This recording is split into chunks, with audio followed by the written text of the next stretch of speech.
Hi, I'm Joseph Cao. I'm an MSX student here at the GSB. I'm currently leading Team CircuBat to revolutionize the energy storage market with sustainable battery solution. Imagine having more than 40 days of wildfires here in California and seeing 15% of Bangladesh go underwater. It will become the reality if we don't have enough battery to accelerate the energy transition.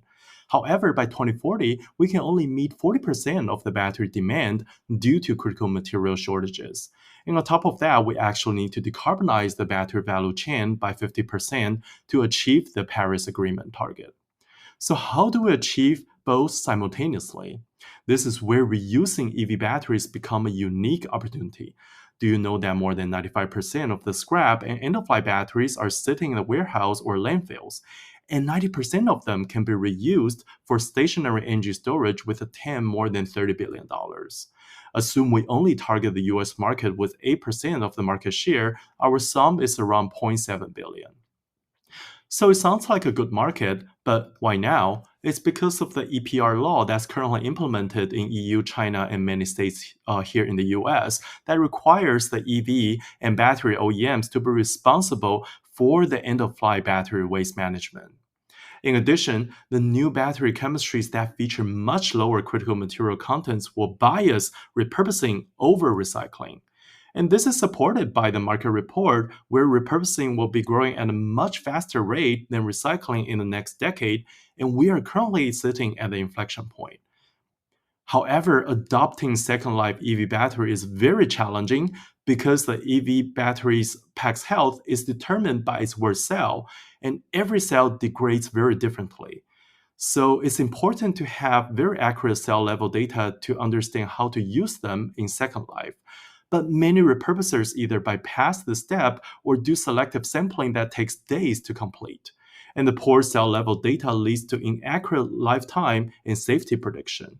This makes it very challenging for the energy storage company to evaluate the potential use cases and project finance them for different applications. So we see this as a great opportunity where our revolutionary magnetic sensing technology can measure the state of health of hundreds to thousands of cells in the pack simultaneously in minutes at a very high accuracy.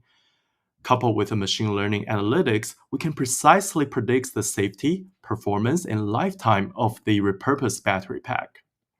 With the battery management service solution, we can further extend the lifetime of these energy storage system to more than 12 years. That is 60% higher than the average Second Life battery energy storage solution. So because of these unique technologies, our energy storage system come with warranty lifetime and safety score with 95% or higher predictive accuracy, 12 years average lifespan, and 30% lower carbon footprint. And all this is made possible because of the inventions here at Stanford. At Professor Sanitsky's lab, I found this unique magnetic sensing technology that features temperature stability up to 650 degrees Celsius with 100% times signal to noise ratio up to 10 megahertz compared to the traditional magnetic sensor at a comparable cost. Coupled with a machine learning solution developed by Professor Onori's lab, we can precisely measure the cell level state of health at very high accuracy in a short period of time and predicts the lifetime and safety of the Second Life energy storage solution very precisely. And this well positions us in the competitive landscape where we're the only one that can provide the cell level testing, analytics, and management compared to the competitors. Regarding the business model, our plan is to sell the Second Life battery system to microgrid, data center, and the residential segment at around $90 per kilowatt hour plus the battery health management fee. And we plan to secure the scrap and end-of-life batteries from EV and battery OEMs and the auto dealers. For the go-to-market strategy, in the first phase, in the year 1 to 4, we plan to partner with the microgrid and data center segments to reach tens of millions revenues. And going into the second phase, we want to expand into the residential segment to reach scalability and achieve hundreds of millions of revenue. And currently, we're partnering with Kaufman, one of the largest EV dealers in Chile, to manage their battery in the e-truck fleet.